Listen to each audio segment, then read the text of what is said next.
Film निर्माता, fashion designer, कवि एवं कलाकार मुजफ्फर अली के साथ एक बातचीत के दौरान सद्गुरु दूरदृष्टि, स्वप्न, रहस्यवाद तथा तांत्रिक प्रक्रियाओं की परिभाषा को सुलझा रहे हैं।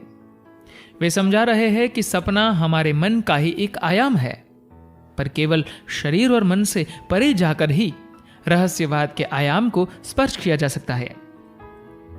सद्गुरु कहते हैं, जब आप कहते हैं कि किसी के पास दूरदृष्टि है, तो आजकल लोगों ने दूरदृष्टि शब्द को बोलचाल की भाषा में एक बड़ा सपना देखने जैसा बना दिया है।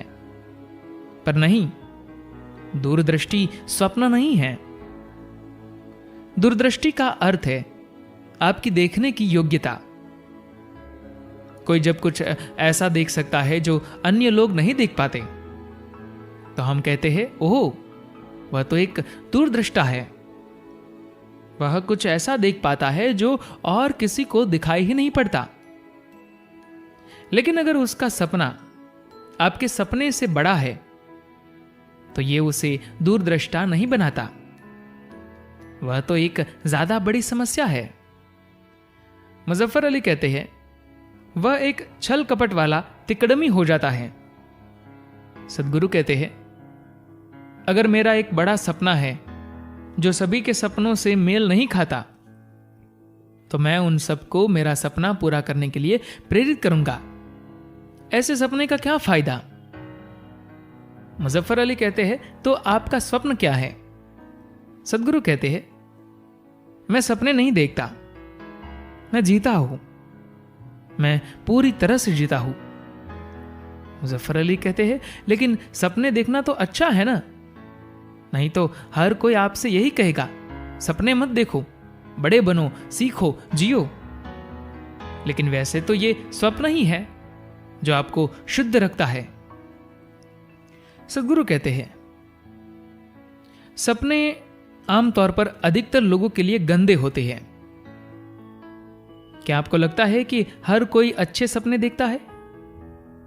मैं आपको बताना चाहूंगा कि पिछले 25 वर्षों में मैंने एक भी सपना नहीं देखा। मैं जब सोता हूं तो एक मरे हुए इंसान के समान होता हूं। जब जागता हूं तो मैं पूरी तरह से जागृत रहता हूं। मैं रात को सपने देखने में अपना समय व्यर्थ नहीं करता। अपने जीवन में लगभग 25 वर्ष मैं हर रात 2.5 से 3 घंटे ही सोया हूं। आजकल मैं थोड़ा आलसी हो गया हूं तो 4 से 4.5 घंटे सो रहा हूं। बहुत से लोग तांत्रिक प्रक्रियाओं का प्रयोग दूसरों को नुकसान पहुंचाने के लिए कर रहे हैं, लेकिन इनका प्रयोग कुछ अद्भुत कामों के लिए भी हो सकता है। स्वप्न एक बेहोशी में बुनी हुई कल्पना है। कुछ लोगों ने कई बार सपनों का प्रयोग अपने मन के उन विभिन्न आयामों में जाने के लिए किया है जिन तक सामान्य रूप से उनकी पहुंच नहीं होती। तो वहां प्रवेश करने के लिए उन्हें स्वप्न एक अच्छे साधन के रूप में लगते हैं। विशेष रूप से कुछ संस्कृतियां, जैसे कि ऑस्ट्रेलिया की एब ओरिजिन जनजाति तथा उत्तर अमेरिका की कुछ जनजातियों ने सपनों का बड़े पैमानों पर उपयोग किया, लेकिन उन सपनों का उपयोग वे केवल तांत्रिक प्रक्रियाओं में ही कर सके। असल रहस्यवाद हुआ ही नहीं। भारत में कल्पना शक्ति का प्रयोग शक्तिशाली रूप से तांत्रिक प्रक्रियाओं में होता है। बहुत से लोग तांत्रिक प्रक्रियाओं का प्रयोग दूसरों का नुकसान पहुंचाने के लिए कर रहे हैं, लेकिन इनका प्रयोग कुछ अद्भुत कामों के लिए भी हो सकता है। अगर मैं अपनी आंखें बंद कर लेता हूं तो मेरे लिए दुनिया गायब हो जाती है। लोग पूछते हैं, यह कैसे संभव है? बस यही तो पलकों का काम है। यह आपको इसलिए दी गई है, जब आप इन्हें बंद कर लेते हैं तो सब कुछ खत्म हो जाना चाहिए। स्वप्न आपके मन का बस एक और आयाम है। केवल तब जब आप उसके पार जाते हैं तो ही उस आयाम को छू पाते हैं, जिसे आजकल रहस्यवाद के नाम से जाना जाता है। रहस्यवाद वह है जिसे आप अपने भौतिक शरीर या मन से छू नहीं सकते। आपके मन की इतनी योग्यता है ही नहीं, आपके शरीर की भी ये योग्यता नहीं है। आपके अंदर एक नए आयाम को जागृत होना होगा जिससे आप रहस्यवाद के आयाम को छू सके। यह बेहतर होगा कि हम इसे उस तरीके से समझे, नहीं तो हर सपने को, हर काल्पनिक परिस्थिति को रहस्यवाद कह दिया जाएगा। जब आप अपनी आंखें बंद करते हैं तो बाहरी दुनिया दूर चली जाती है, लेकिन आपके पास अपनी एक झूठी दुनिया भी है जो चलती रहती है। स्वप्न एक तरह का साधन है, लेकिन यह बहुत ही नाजुक साधन है।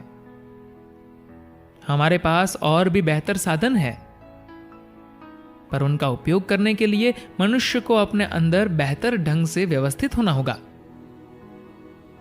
उदाहरण के लिए मैं इस तरह से हूं, अगर मैं अपनी आंखें बंद कर लेता हूं तो मेरे लिए दुनिया गायब हो जाती है। लोग पूछते हैं यह कैसे संभव है? तो बस यही तो पलकों का काम है। यह आपको इसीलिए दी गई है, जब आप इन्हें बंद कर लेते हैं तो सब कुछ खत्म हो जाना चाहिए। जैसे आपके घर में एक खिड़की है, जब आप उसे बंद करते हैं तो इतनी शक्तिशाली सूर्य भी बाहर बंद हो जाता है, उसका प्रकाश अंदर नहीं आ सकता। अगर एक खिड़की यह काम कर सकती है तो पलकें क्यों नहीं कर सकती? यह इसलिए ऐसा नहीं कर पाती क्योंकि आपने अपने अंदर एक झूठी दुनिया बना रखी है। जब आप अपनी आंखें बंद करते हैं तो बाहरी दुनिया दूर चली जाती है, लेकिन आपके पास अपनी एक झूठी दुनिया भी है जो चलती रहती है। अगर आपके पास अंदर एक झूठी दुनिया न हो, अगर आप सिर्फ इसी दुनिया में जीते हो, तो अपनी आंखें बंद करने पर यह तुरंत चली जाएगी। मैं अगर एक स्थान पर 5-6 दिन बैठूं तो मुझे एक भी विचार नहीं आएगा। सपने तो भूल ही जाइए, विचार भी नहीं, क्योंकि मेरा सिर एकदम खाली है। इसलिए ये एकदम हल्का है, बहुत ही हल्का। धन्यवाद।